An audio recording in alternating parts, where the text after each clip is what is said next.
किसी को पत्थर में भगवान दिखता है, किसी को पत्थर में भगवान दिखता है, किसी को पानी में दिखता है, किसी को हवा में दिखता है, तो किसी को गाय में भगवान दिखता है, किसी को सूअर में भगवान दिखता है, किसी को उल्लू में भगवान दिखता है, किसी को हाथी में भगवान दिखता है और किसी को शेर में भगवान दिखता है। बारीकी से देखिए, भगवानों की सवारियाँ यही है।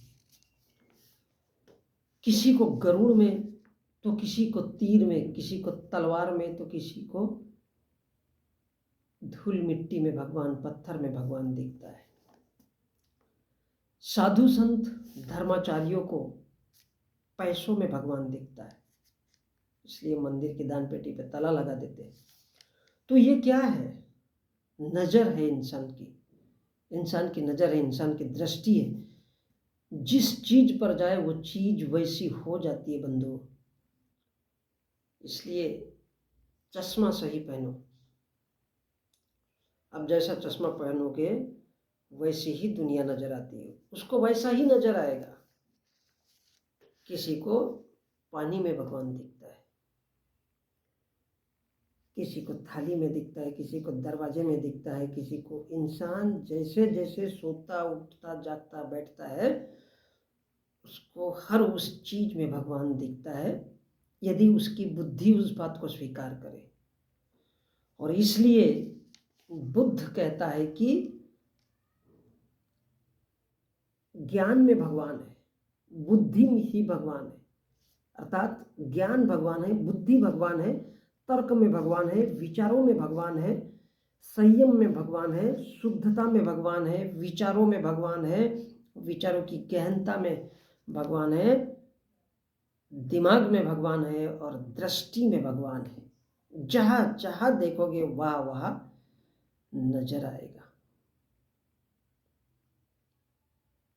तो बुद्ध क्या कहता है कि ज्ञान ही भगवान है और बुद्धि ही भगवान है।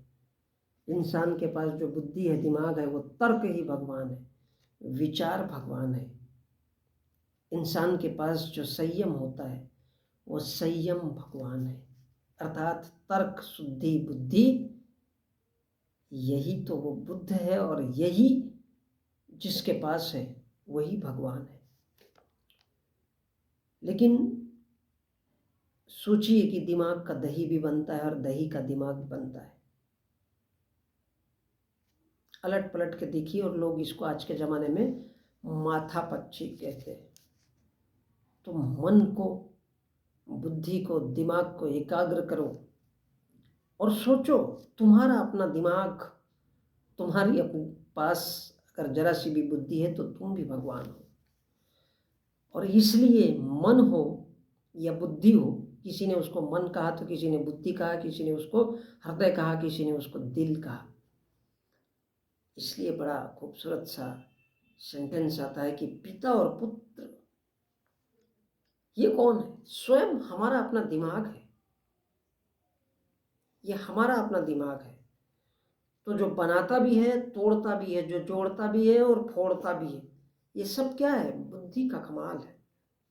बुद्धि, कोई उसको मन कहता है, कोई उसको दिमाग कहता है, कोई उसको मस्तिष्क कहता है, कोई उसको भेजा कहता है।